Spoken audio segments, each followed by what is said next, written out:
Hello, folks, and welcome to the Irish Whiskey Review with me, Marty McCauley.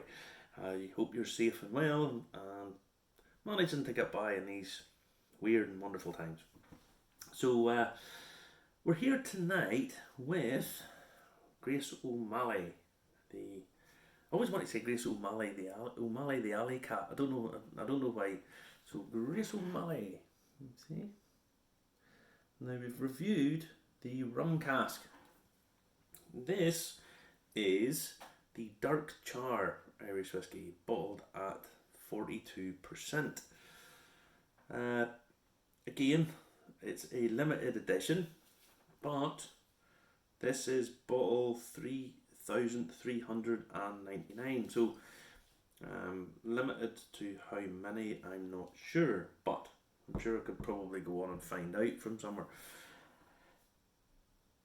This again has the rather kinky black bodice ripper of a presentation. We like this. We like this. Yes. Don't be showing this to Jim Murray. This may excite Jim Murray, and if you don't know what I'm talking about, well, just Google it. Recently, he's been hitting the headlines. So the Jim Murray Whiskey Bible. I'm going to say he'd really like this kind of thing. I'm not even sure. Maybe I shouldn't mention him. Maybe we should have just brushed over that, but I felt it was too good not to mention. But Grace O'Malley, the Pirate Queen. There's a couple of little things about this that I do sort of. Some people take umbrage at, or not umbrage, they kind of find fault with Bushmills for having 1608 on their bottle. And they say, oh, but Bushmills didn't found the company until 1786, I think it was. So they did, but this this one has born in 1530, in reference to Grace O'Malley. I wish they would sort of get away from this, where they print these very early numbers on that don't really hold any connection with the liquid in the bottle. There's this idea that putting an old number on the bottle in some way infers like great heritage, and it kind of feels a little bit to me like the old plastic paddy stuff. Do you know, whenever somebody from Italy married someone from Argentina and decided that the person from Argentina's great granda was from Cork, so they open an Irish bar and fill it with top of the morning stuff to you. There's that kind of feel to it. Now, I wish they would stop doing this. The guy who is the blender, the sort of master blender of this, because this is sourced spirit. This is coming from the Great Northern Distillery, unless I'm badly mistaken. The guy who's in charge of this is a Frenchman called Paul, who I've talked to, who's worked for luxury champagne brands. He's worked in Jamaica, and the Caribbean, and rum. He's worked in wine making. He's now taken on Irish whiskey. The guy knows his stuff. He spent an entire life. He's an academic. He's an academic,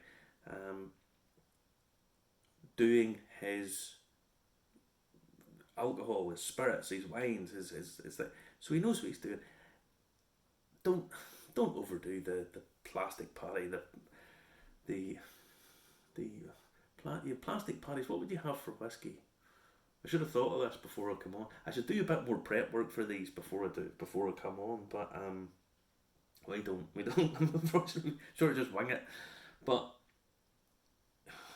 just stop doing the age old numbers and kind of plucking a number out of the air, because before long someone will say, oh, we'll call it Julius Caesar, and say it's from AD 20, or 20 BC. You know, it doesn't mean anything. So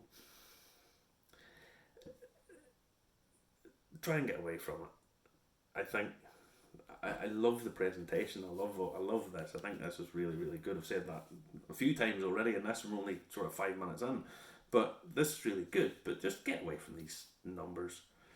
I just don't like it, if I'm honest. On the back here it says, where are we? It's got varying age statements and the perfect balance of fruitiness, age, character, complexity, and smoothness. I'm never a big fan of the word smooth because it just sort of implies that it's not going to burn the throat off you. I don't. Yeah. Nice proper cork. I like a proper cork. I'm a bit of a traditionalist that way, if I'm honest.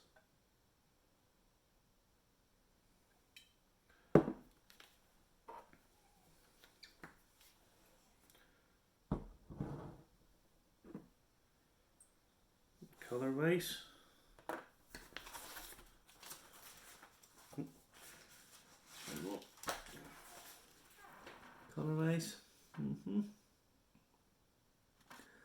yeah,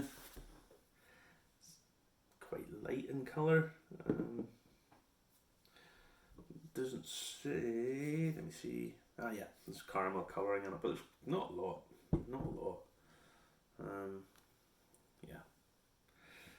But so, if there's not a lot of caramel colouring in it and it's still very light, it kind of tells you that it's not very old. It hasn't been in the barrel very long. Yeah, so, on the nose, very, very fresh, very young. Coming through, you have that deep char. You can actually almost pick up on the burnt notes of the cask. They're not. It's not unpleasant. It's not unpleasant. But you have that quite sweet. You can smell the char. It's almost like that charcoal smell. And fresh fruit. Now it's bottled at 42%, which is fair enough, honestly. Which is probably lifting it a little bit in terms of on the nose and making it a little bit fresher.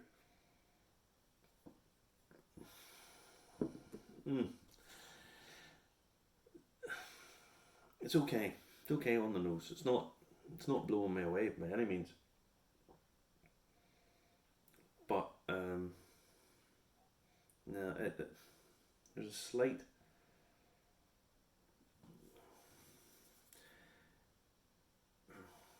There's a slight disjoint in it, if I'm honest. It doesn't have that the balanced nose. There's not a huge amount of complexity to this. It's quite young. You're getting the char cask coming through, which is says it on the label, so that's what you would expect. That's what you're going to be buying, but there's not a huge amount else, if I'm honest. There's the fresh fruit, but there's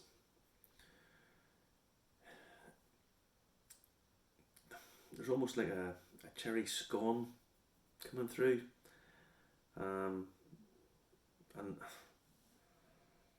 it's not bad, but it's not ideal. There's almost like a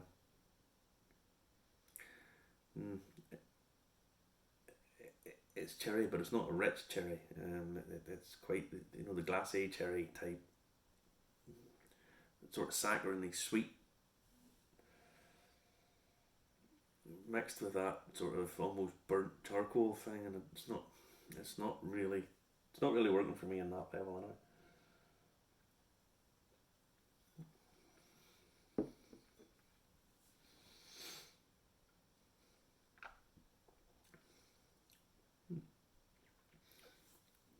On the tongue, up front, it's got a very light licorice fennel very an aniseed touch at the very start before moving down, and it actually does bring out a quite a deep cherry sweetness.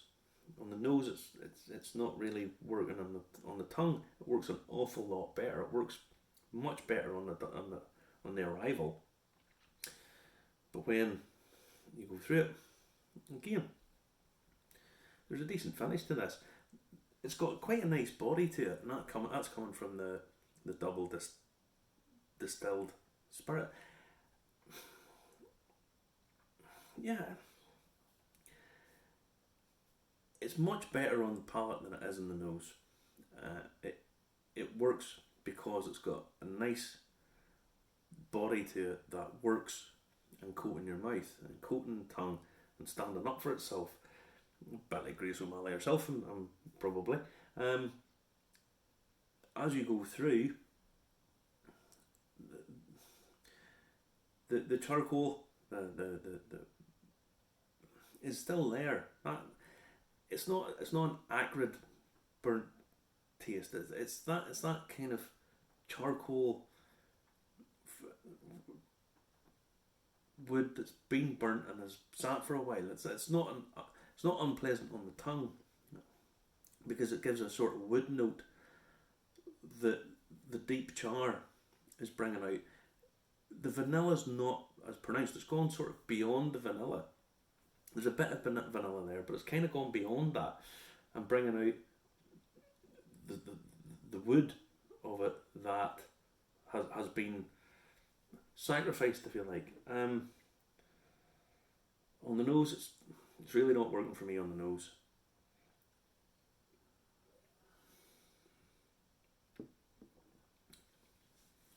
But again, there's that little aniseed at the start, touch of cinnamon coming in there, and that sort of deep dark black cherries coming in. Yeah, and quite pleasant it is too. There's a sweetness comes through. Again, that little touch of vanilla, and the wood coming through, and it's conditioned wood. It's wood that's been worked and used, and you can tell that char's coming through. I'm going to put a little touch of water in this, not very much. I don't think it needs it. It doesn't need too much, but we'll put it in and let it open a little bit. And it might help in the nose. It might.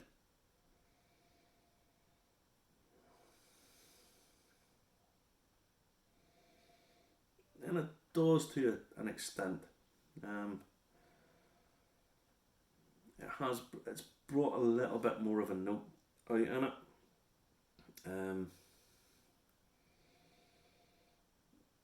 It's probably brought a bit more of the freshness out in it than that sort of wood, the burnt wood. It's brought a little bit more freshness out in it, but it hasn't really done enough for me, if I'm honest. It hasn't really brought that much in the nose.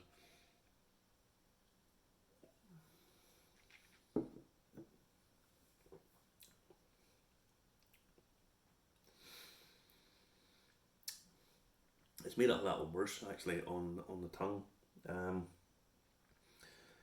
Yeah, it's taken away some of the good aspects of it and brought out a little bit more disjointed. Leave the water in this. Don't water this. The nose isn't great. A bit more cinnamon coming through there actually, and probably a little touch of mint. Yeah, the finish is actually really good. It's let down a bit by the nose. The palate's good.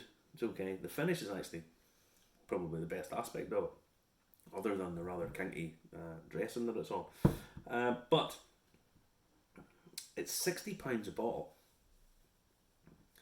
which I'm afraid for me is a little steep.